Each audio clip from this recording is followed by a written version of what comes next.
Hello, and a very warm welcome to everyone who has joined us today as we discuss investment opportunities in India. UK companies for a long time have invested in the country, and the UK is still the largest investor in India from the G7 over 10 years, as well as the 6th largest investor in India worldwide.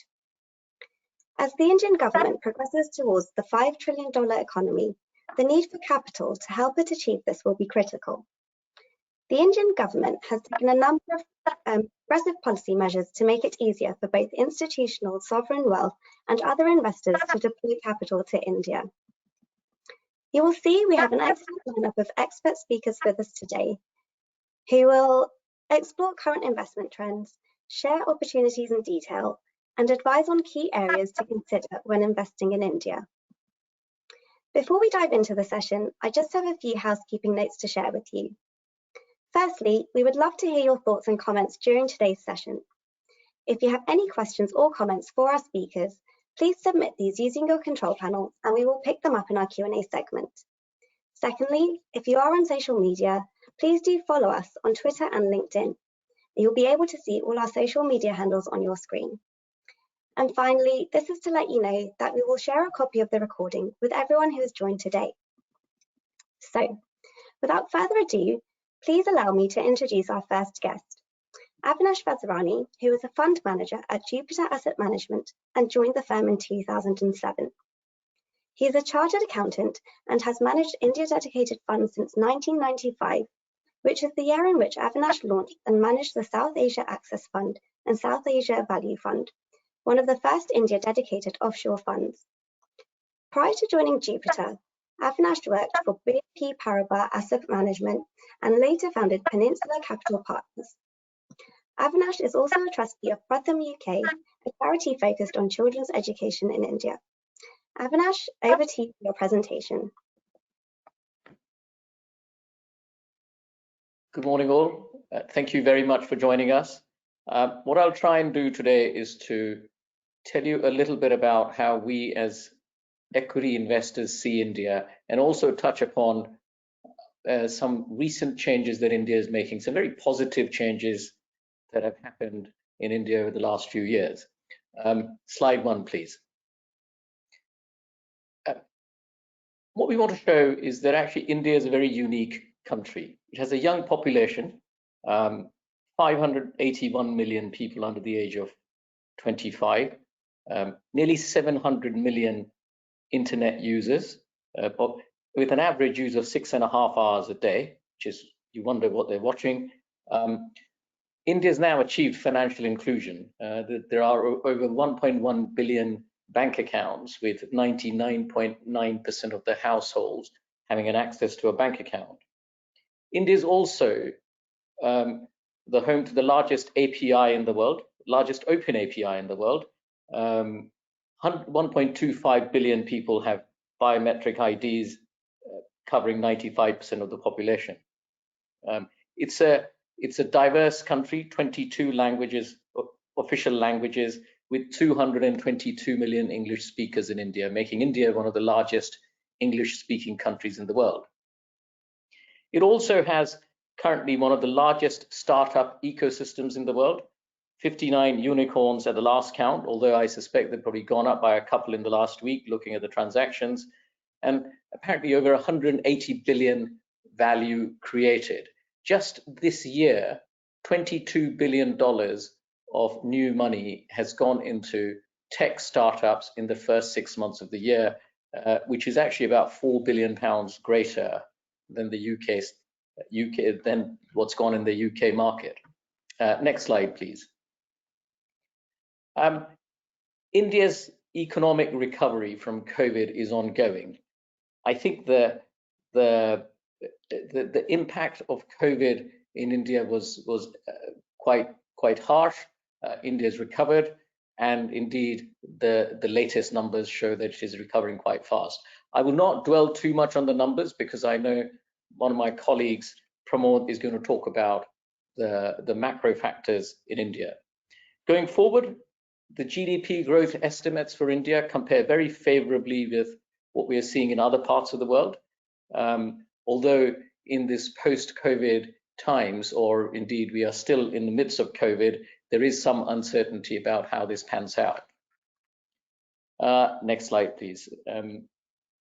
What's been encouraging is that after a slow start, vaccine rollout is now at its sort of, I wouldn't say full swing, medium swing. I think current vaccination rates are about 6 million a day. These numbers on the slide are a little bit older. Just this morning, I looked at the numbers, and I think the numbers were 595 million vaccines given, of which 126 million people have had the second dose. At this rate, I think India's, it'll take a few months to vaccinate the whole population, but I think we're quite encouraged by the fact that there is a whole bunch of new vaccines that are coming on stream in India, and that will speed up the vaccination and thus opening up the economy even faster than it has so far. The next slide, please. What I do want to talk about actually is the significant regulatory developments that India has seen over the last few years. And I think when we actually look at them in detail, we realize how आपण ज्या व्यक्तीसोबत बोलत आहात त्या व्यक्तीने आपला call होल्डवर ठेवला आहे. कृपया लाईनवर राहा. The person you are speaking with has put your call on. I'm sorry about that technological issue. I'm in London, so it wasn't me. So what I want to do is talk a little bit about the significant regulatory developments or reforms, as some would like to call it, over the last few years that India has implemented. We have not yet seen the full impact of these reforms. So what are they? We just listed down what's happened in the last 5 years. India's put in a new insolvency and bankruptcy code. Real Estate Regulation Act came in about 5 years ago, which has cleaned up the real estate sector and regulated the real estate sector. 2017 saw introduction of goods and services tax. So this is India's equivalent of value-added tax. This replaced a plethora of taxes at federal and state government level. Social security benefits distributed by the system called direct benefit transfer crossed a trillion rupee mark. That's a 10 billion pound mark. That was a big number. Direct benefit transfer, or the social security system, now covers 600 million people or more. What we saw was during COVID times, this really came into being in that it meant that people did not go hungry and people had money in their pockets to spend. And I think this is not well understood by outside investors as to how social security system in India is now actually quite reliable. 2018 saw the introduction of national healthcare system. It now covers the same 600 million people, although the rollout has not been as smooth as expected. Having said that, it's very difficult to roll out a new healthcare system to 600 million people, during COVID times. 99% of adults had biometric ID by 2018, and virtually all people everybody had access to a bank account. Last year or 2 years ago saw the reduction of corporation tax, and India had its first REIT launched. What we're going through now is a whole series of new measures, which I think will have very positive impact over the next few years. The first one is production-linked incentive scheme that's being rolled out, and I'm going to talk about that a little bit later on. There's ongoing relaxation of foreign investment limits across a whole range of sectors, and we saw some news yesterday about potentially the largest life insurance company, which is going to do an IPO, might be allowed to have strategic investors. And of course, recently at the last Parliament session, retrospective tax law changed, which brought more certainty to investments. So I think when we look at it in totality, significant amount of reforms have happened in India, the benefits of which we feel will be felt over the coming years. Next slide, please. What we've seen is as a result of these changes, a formalization of the domestic economy. There's a clear shift from informal to formal economy, which essentially means that people are more tax compliant, which means that the government has more revenue to spend, and also actually that the lower parts of the society are now able to have access to credit by entering the formal economy, which they didn't really have before. Next slide, please. So where are the opportunities for investment in India? India's made significant progress on bringing people onto the digital age, and it now has nearly 700 million internet users spending 6.5 hours a day online. This has doubled in the last 6 years, and this has been partly been driven by widespread access to cheap mobile data. India has amongst the cheapest mobile data costs globally, and lower priced smartphones. And the trend to digitization, just like everywhere else, has been accelerated during COVID lockdowns.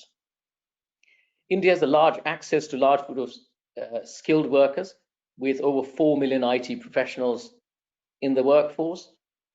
It already has a 60% share of global outsourced IT services market. But we think that the real opportunity is in tech companies that interact with consumers rather than companies. Applications are widespread, from food delivery to e-commerce to fintech. Even recently, even Sundar Pichai, CEO of Alphabet, recently said that US has much to learn from India's digital payments infrastructure. And anecdotally, we found that India is miles ahead of UK and Europe on things like digital banking. From a global perspective, India has the second largest base of internet users, and this is despite internet penetration being lower than countries like China. There is still a lot of room to grow. In terms of manufacturing, I want to spend a couple of minutes talking about the production-linked incentive scheme that the government launched earlier on this year. Essentially, what the government is saying is, if you invest in manufacturing, you can access up to 20 billion pounds, 2 trillion rupees of credits that will be linked to what you produce. And the sectors are essentially quite wide. Autos, advanced chemistry, pharmaceuticals, telecoms, food processing, textiles, steel products, white goods, solar PV cells, electronics, mobile phones. Essentially, for a number of years after you start production, you can get up to 6% credit of what you sell. So if your top line is 100, you might be able to increase it to 106 if it meets certain conditions. And of course, new manufacturing also has a much lower corporation tax rate of 15%.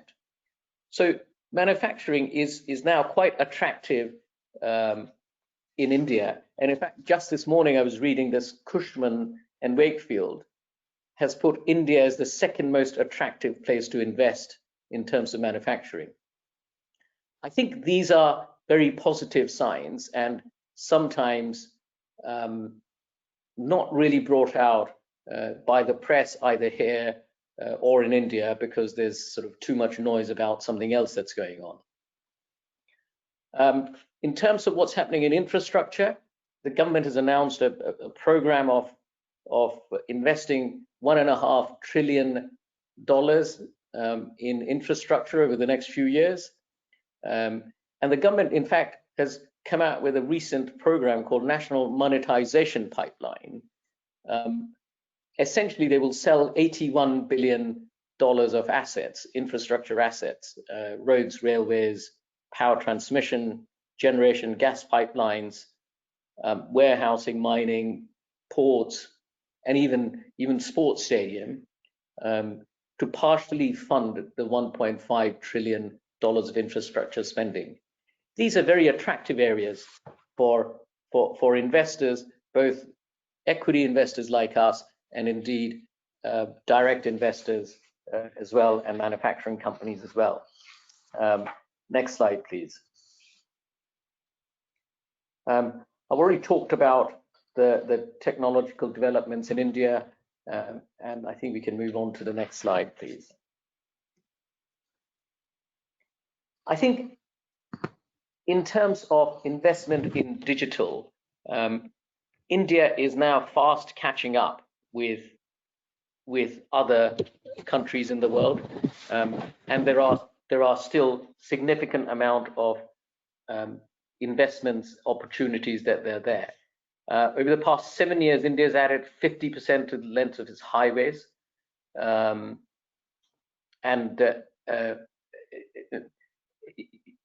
actually, I've already talked about that. Smartphone penetration I touched upon earlier, and we can move on to the next slide. Please, yes. Manufacturing industry in India, this is the PLI scheme that I touched upon, the primary sectors that will benefit are electronics, auto components, pharmaceuticals, and food processing, and up to 4 to 6% of the top line actually is handed out as incentives. What we've seen so far is actually mobile telephone companies have invested quite a bit of money and have turned India into an exporter of mobile phones from an importer of mobile phones. Next slide, please. Infrastructure, I touched upon. There's thousands of kilometers of highways to be constructed, 105 regional airports, 1,000 kilometers of metro railway tracks being constructed, and 50% of installed electricity generation from renewable sources by 2050, which Nandita is going to talk about a bit later on. I know I'm out of time, but I'll be happy to take questions on anything I've said. And over to you, Daksha. Thank you. Thank you so much, Avinash. That was a really interesting overview. And just to apologize for the technical glitch in between, can I just check that Pramod is on the line? Pramod, are you able to hear us? Yeah, Daksha, I hope you're able to hear me as well. Yes, we can. Thank you so much. So to our wonderful audience, I would now like to introduce Pramod Kumar, who is the Managing Director and Head of Banking for Barclays in India and is based in Mumbai. He has over 25 years of investment banking experience, spanning across M&A, ECM, and leveraged finance. During his long career in banking, Pramod has had the responsibility of covering several sectors, including industrials, FIG, infrastructure, consumer, retail, and mining. Prior to joining Barclays, Pramod spent over 9 years with Citigroup and was the managing director responsible for industrials and FIG sectors, based in Mumbai. So Pramod, we look forward to your presentation, and we have the slides ready for you. Thank you, Daksha, and good morning, good afternoon to everyone. Thank you, Avinash, for leading that into my sections. I think one very interesting observation from your comment around production link incentive, which you said could go up to 6% of the top line. I think if people just look at it from the perspective of what it really means for a potential profitability of the business, this could, depending upon what returns you make, could be double of, the profit you would have made otherwise, right? Because, it's a very substantial benefit that government is offering to really boost production in India. Just going back and hitting the sort of, key points about just the attractiveness of the market. Just sheer size, I think India today in purchasing power terms is the fourth largest economy in the world with a GDP of about $3 trillion. India is making a dramatic shift towards services industry, and the share of services in the overall economy is about now close to 40%. While India did see the sharpest economic degrowth, when the COVID hit, as Avinash, touched upon, it is expected to grow the fastest amongst all the economies, and we do expect that, it could hit a GDP growth rate of about, 9 to sort of, 10, 11% this year if we don't get hit by a strong, third wave. Next slide, please.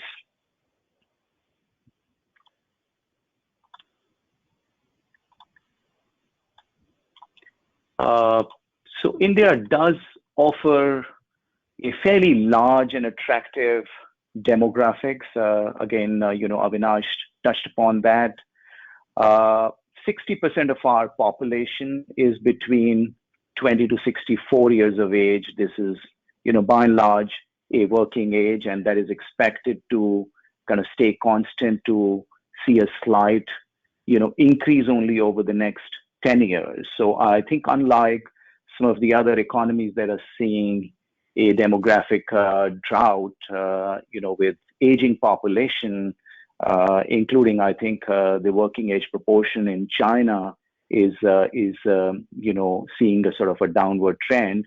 I think India over the next 10 years will continue to add to its working population. So therefore, really, increasing the potential of economic growth. And of course, I think we will, with this strong GDP economic growth, we will continue to see, rising disposable incomes, which will increase the overall spending capacity of the household.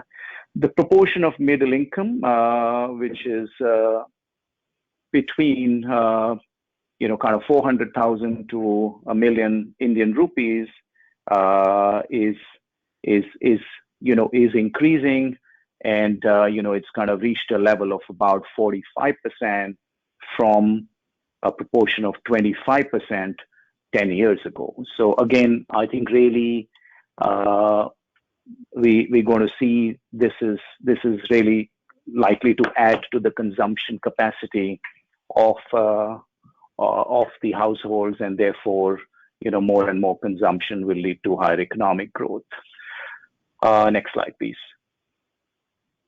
I would say, until sort of COVID hit India amongst sort of all the economies in the world, over the last few years, we had seen a pretty benign, environment, whether it's inflation. I think overall fiscal and current deficit remained fairly under control over the last few years, which was very encouraging. I think on the currency, Indian rupee makes a lot of sort of noise. I think you see sharp spikes at some point in time. But I think if we draw a line over a longer period, we would find that rupee has depreciated somewhere around 3 to 3.5% against US dollars. So with differential inflation, I think that is what's really caused this. But you do see certain periods where it sees a very sharp movement because it's still a capital deficient economy, and to the extent we get impacted by global flows moving in and out, that does lead to volatility on the exchange rate. But over a longer period, I think unlike many economies that have been dependent on either oil or other resources, India is a fairly diversified economy and has really seen over a longer period a depreciation of 3.5%. India continues to draw strong interest. 21 after a two periods of sort of slow growth when there were net withdrawals from portfolio investors. These are global funds that are investing in India. We saw a very strong growth in 21. I think this year again we're seeing a fairly strong interest amongst global funds to invest in India, and you will see. I'll touch upon how markets have been behaving as a result of that. Next slide, please. I think I touched upon overall benign environment and fiscal under control that has led to, I think, overall interest rates being facing a downward trend and reasonably under control. Of course, we saw a little bit of inflationary pressure in the last couple of months with economy bouncing back, but some of the historical supply chain challenges not getting fully sorted out in the aftermath of COVID. That's something that we're seeing globally. But I would still think that, we will continue to see a reasonably controlled inflationary, environment in India. Next slide, please. Overall, if we really look at stock market returns, they've been fairly strong. After a massive fall, we've kind of more than recovered, and the stocks market is, delivered very strong returns. We continue to see that in anticipation of, second wave, kind of getting over, and the fear from the third wave sort of not really staring so dramatically in the face. I think what good thing that we're seeing right now, and hopefully, we don't get adversely surprised by that, is at least in the major cities, which are the heart of economic activity, while Avinash does touch upon the overall vaccination levels, in the major cities, we're seeing level of vaccination is significantly higher. So city of Mumbai, where, I live, has achieved at least a single dose vaccination of 70%.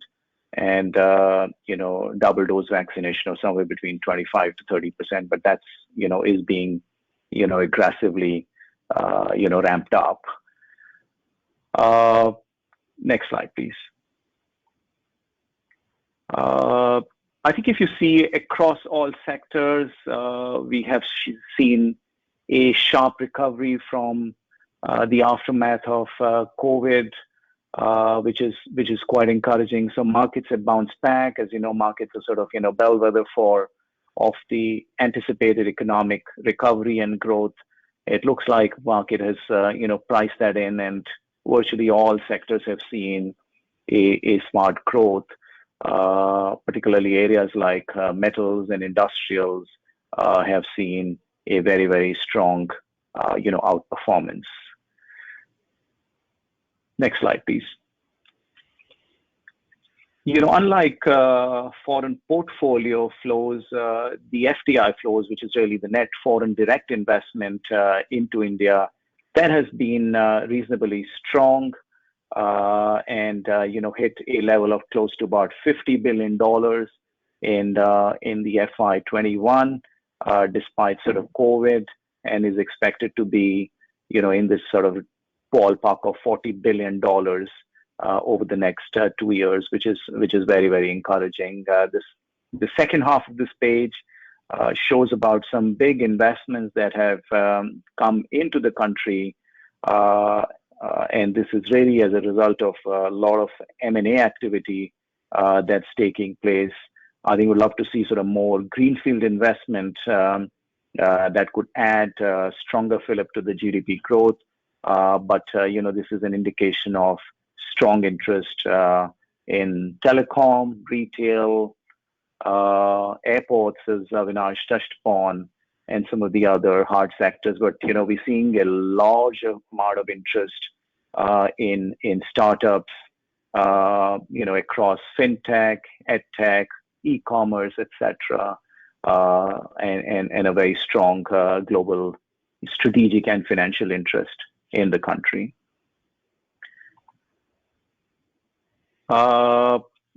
This is an interesting slide. Avinash just did touch upon the emergence of unicorns in India.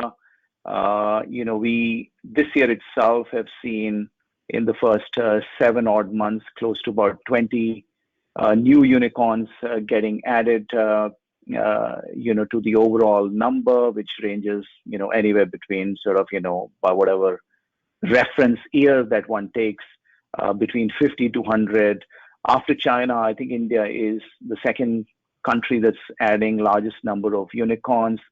We're seeing significant amount of interest in, as I mentioned, IT tech-enabled financials, fintech, discretionary spending, and e-commerce. So certainly, India is seeing a very strong interest in new age technology, and that I think is really enabled by a huge amount of telecom and internet penetration and data being so cheap that it has led to just a massive growth in data consumption and digitization of the economy.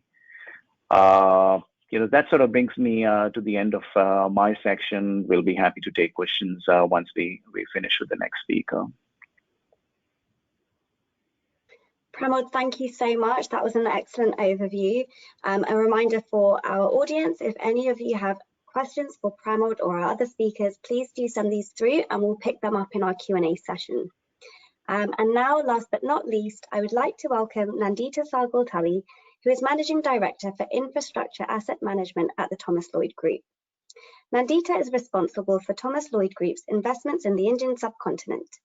She was part of the leadership team who led the group's first investment into renewable energy in India in 2018 and has 24 years of emerging markets experience working in equity capital markets and M&A. Nandita has been on the board of the UK IBC for 8 years, is the chair of the audit committee and a senior independent director. So Nandita, over to you. Thank you. Good morning, and thank you so much, Daxna. Good morning, everyone. It's a pleasure to speak today about investment opportunities in India. As you see when I go through the presentation, we focus on mainly one sector, which is sustainable infrastructure. And I will also touch upon some of the very specific things in renewable energy and the power market as a sector, which is a subset of all the opportunities that Pramod and Avinash have so kindly shared. So on slide 2, just a brief introduction to Thomas Lloyd, and we are a sustainable infrastructure asset manager focused on Asia. We were originally founded in 2003, and we have a track record of investing in renewable energy in Asia for the past decade, and often being the first in some of our jurisdictions to make an investment.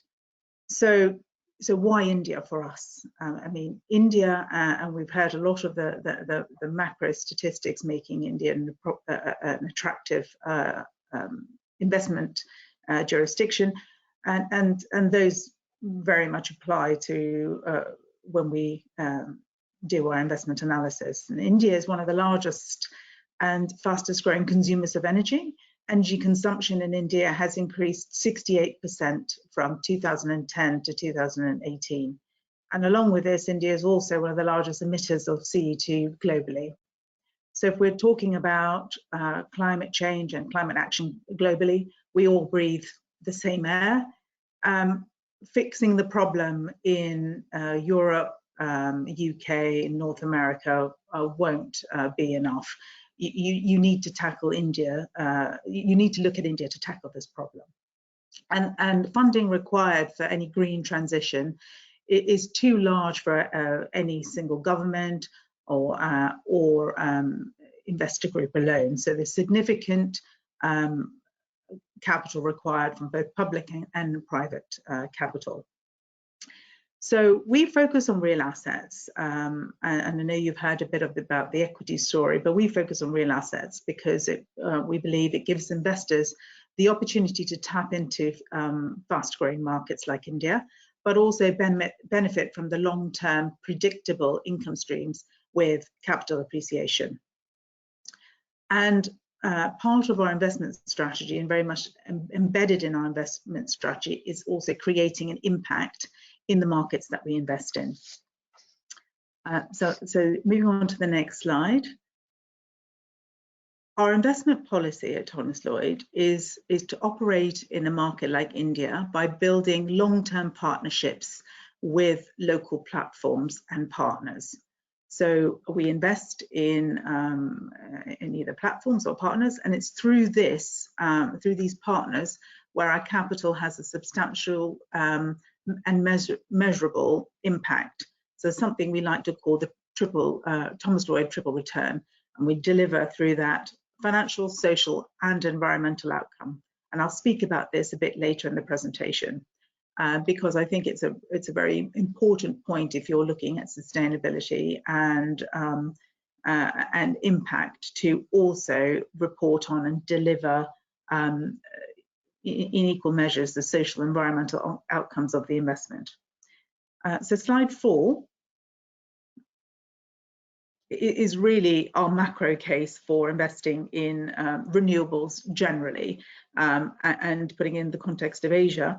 In our view, renewable energy transition is the defining investment trend of this century.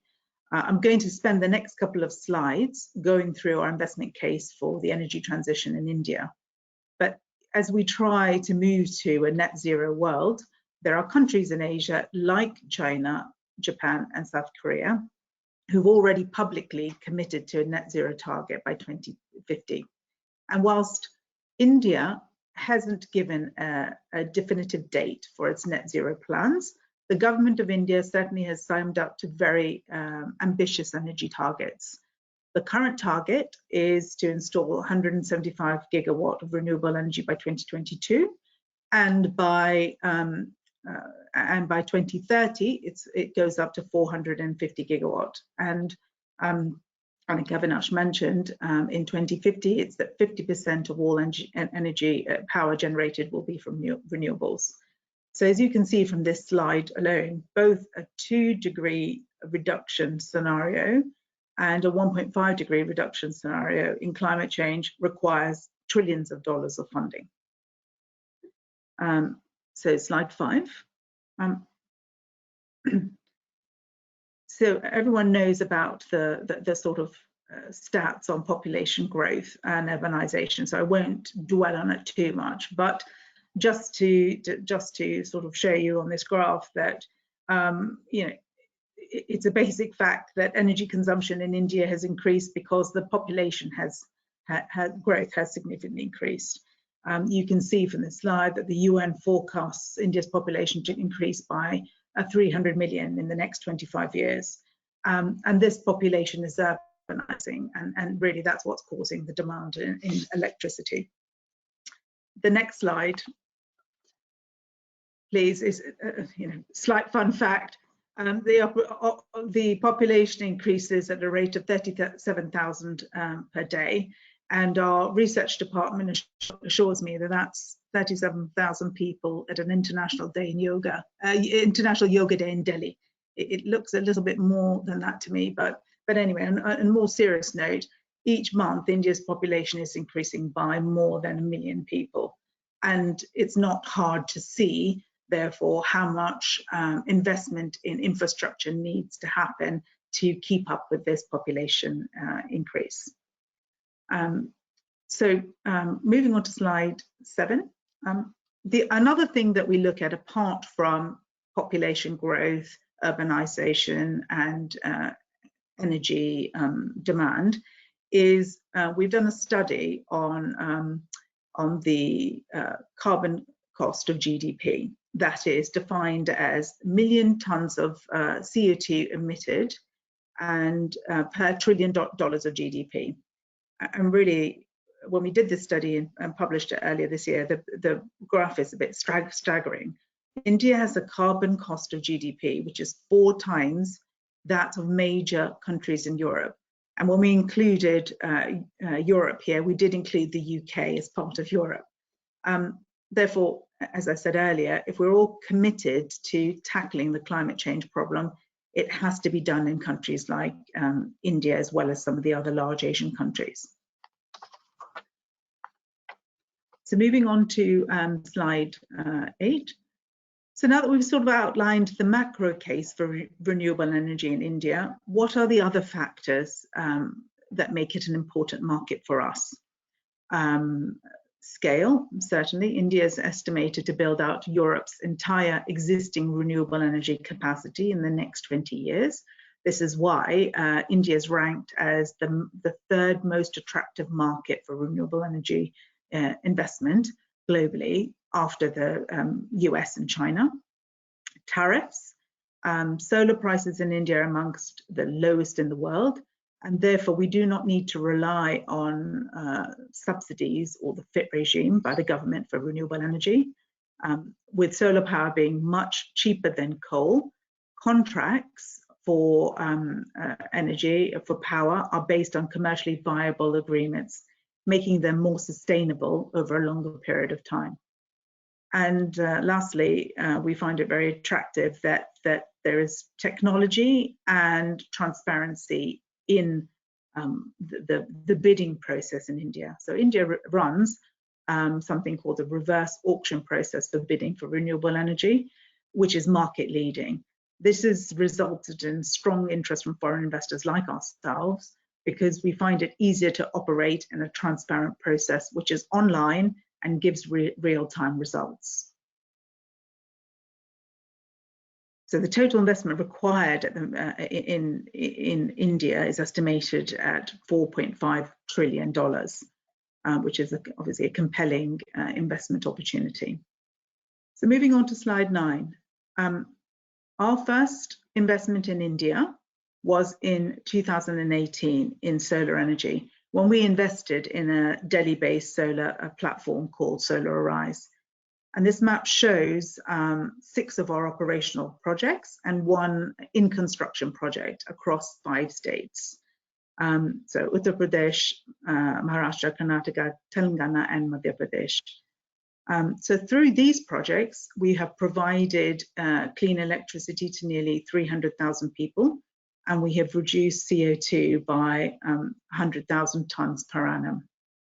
We've also created 1,800 local jobs during the completion of our, during the construction phase of our completed solar sites, and a further 800 jobs were created last year when we built a 75 megawatt plant in UP during the pandemic and during the lockdown, because essentially renewable energy and renewable energy construction was an essential service outlined by the government, making the asset class quite resilient.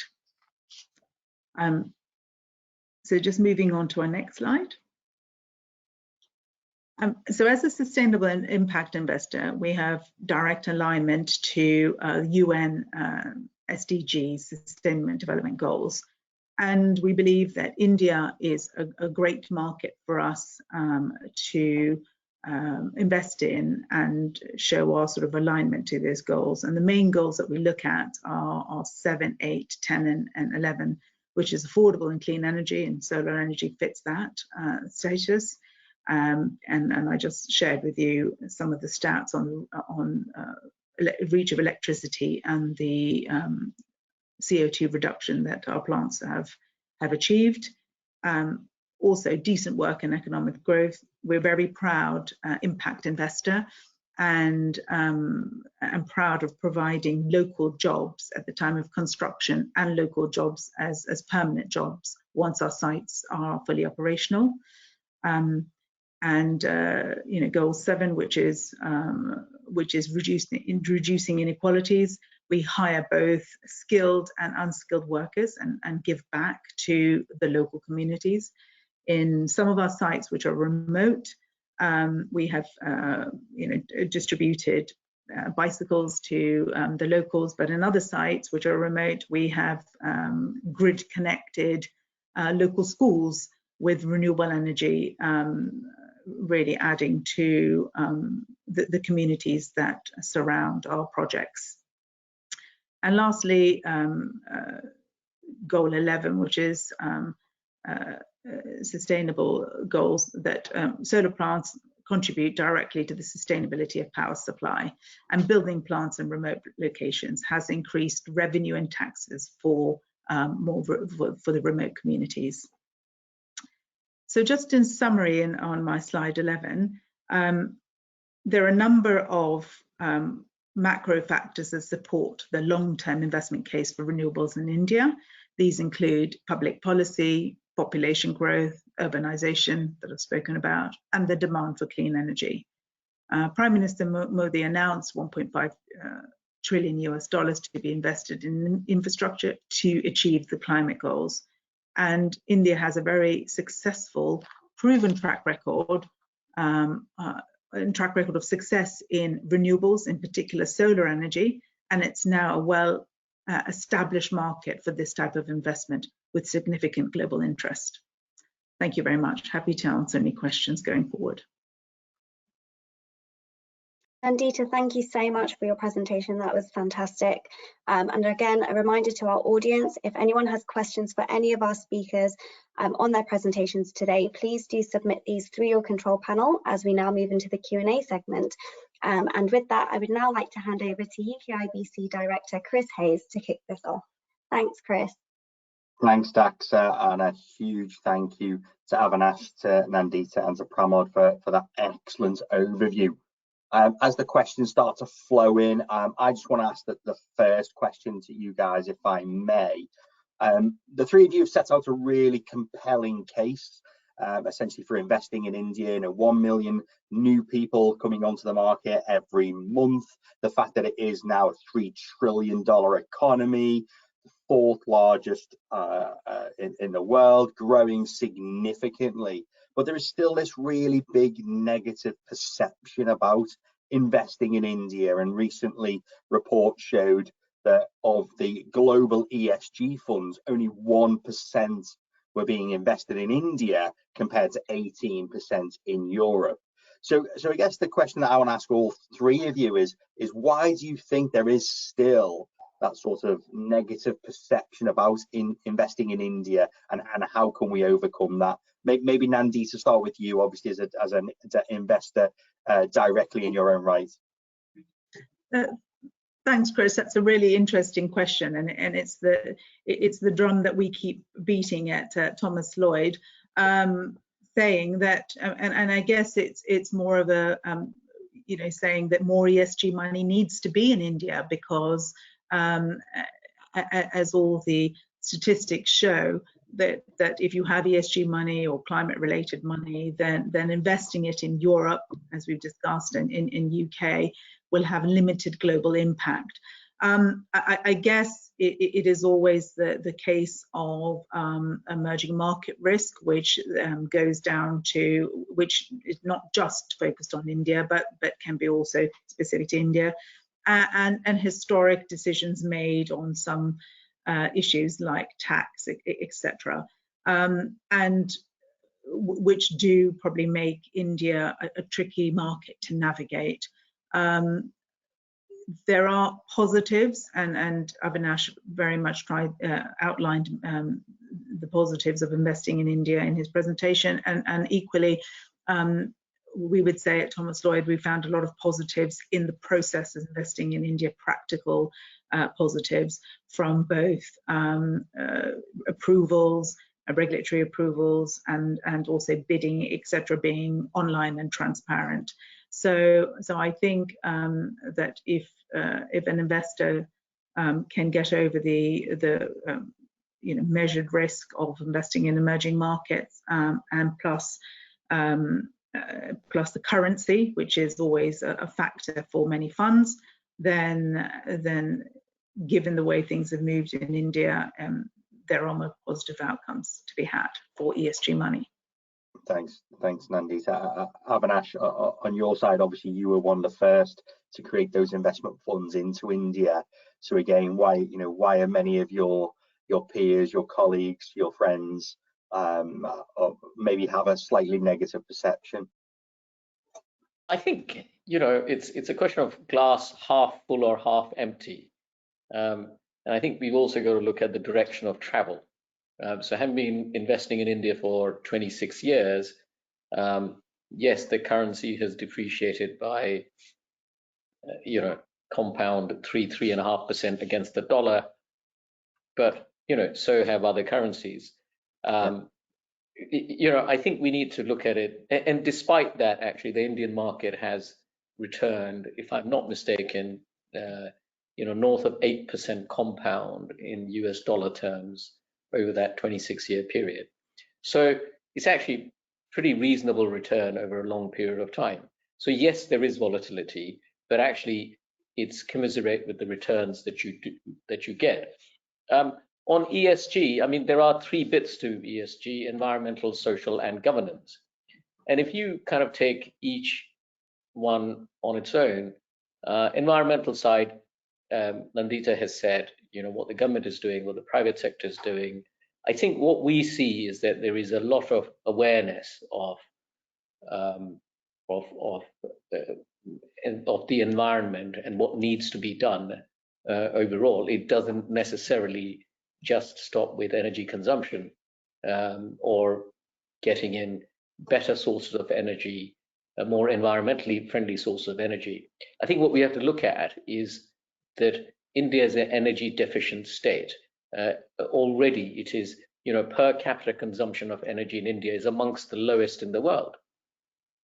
You can't starve a country of energy because that's what's needed to increase wealth. Without energy, nothing happens. So we've got to put this into context. I think what Indian government is doing, and indeed actually comes right from the top. I think the Prime Minister set that agenda very clearly a few years ago. So on the environmental side of things, whether it's energy consumption, whether it's other environment standards to do with pollution and everything else, direction of travel is actually quite positive, and India's got some of the the best statistics that you can see amongst the emerging market world.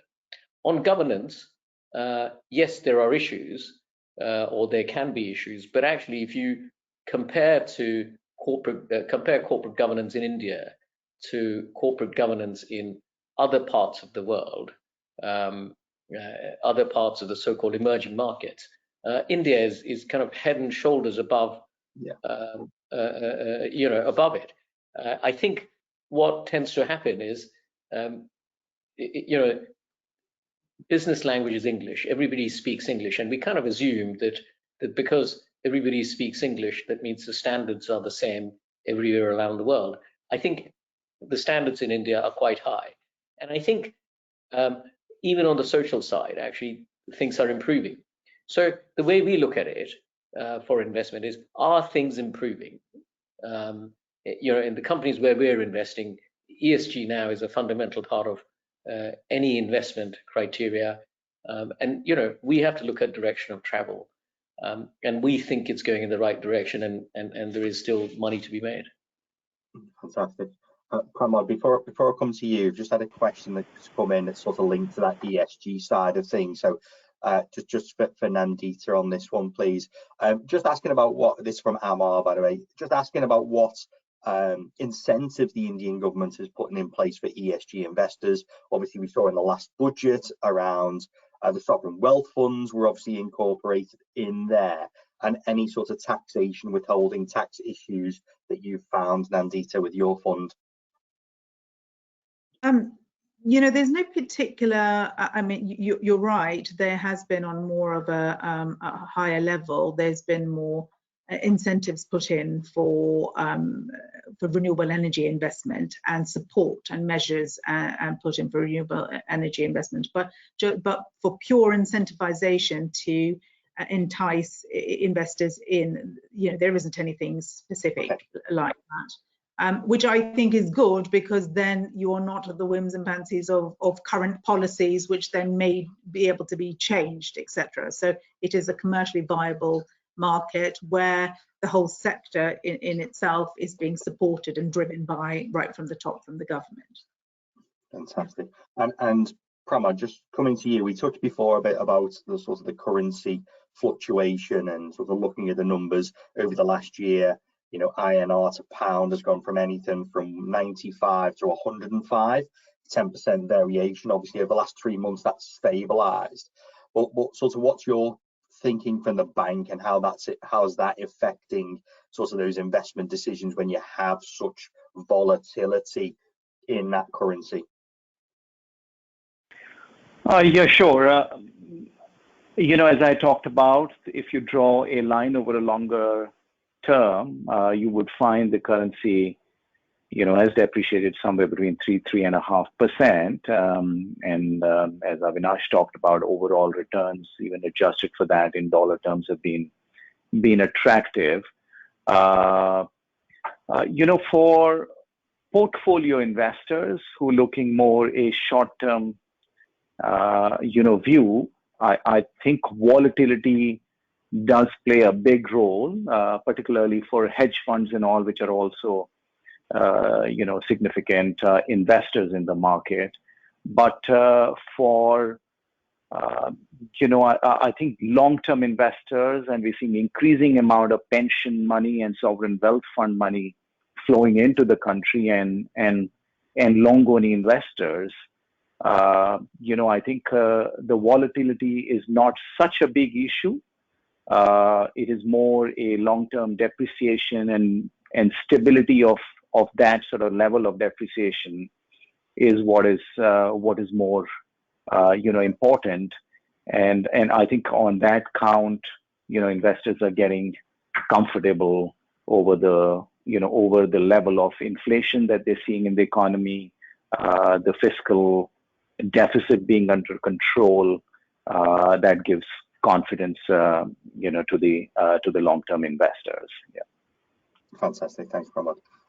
Obviously, very conscious of time, but there is a lot of obviously conversations at the moment. You know, we're working on the consultation for the free trade agreement between the UK and India. So I guess the final question to all of you from me is what would be your one big ask that you would like to see included in the free trade agreement between the UK and India?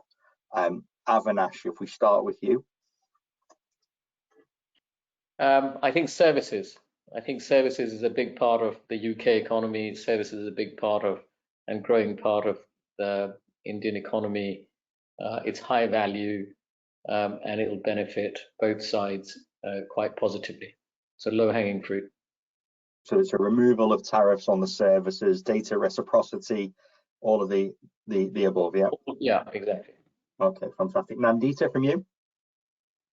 Yes, I would. I mean, I'm sorry not to be original, but I would agree with that, because services is one thing that even we, you know, looking to the restrictions on that sometimes have been difficult when you looking at providers. Yes. Excellent. Pramod, from your side. You know, maybe speaking on behalf of global banking industry, you know, data localization has been an issue. You know, it has posed challenges to the industry. So if there's anything that the two governments can agree on that front that is more benign or will provide a longer period, you know, I think that'll certainly be beneficial. Fantastic. Listen, a huge thank you to our phenomenal panelists, Avinash, Nandita and Pramod. Thank you for your expertise in talking us through that side. Apologies if I didn't get to ask your question. We did have a lot of questions come in at the very end, so apologies for that. As always, you can see on your screen all the Twitter handles. We are at UKIBC. You've got at Barclays, Thomas Floyd, Asset Management there. Please follow them all, get a fantastic overview of the activity as it happens. From our side, also please join our Facebook, our LinkedIn group. That is now almost at 20,000, so a huge following there to be able to gain all that information. And you can also sign up for our newsletter to get that free on our website. So thank you to everybody for attending. Everybody, please stay safe, and we look forward to seeing you at the next UK IBC webinar. Thanks, everyone. Thank you. Thank you. Thank you, everyone.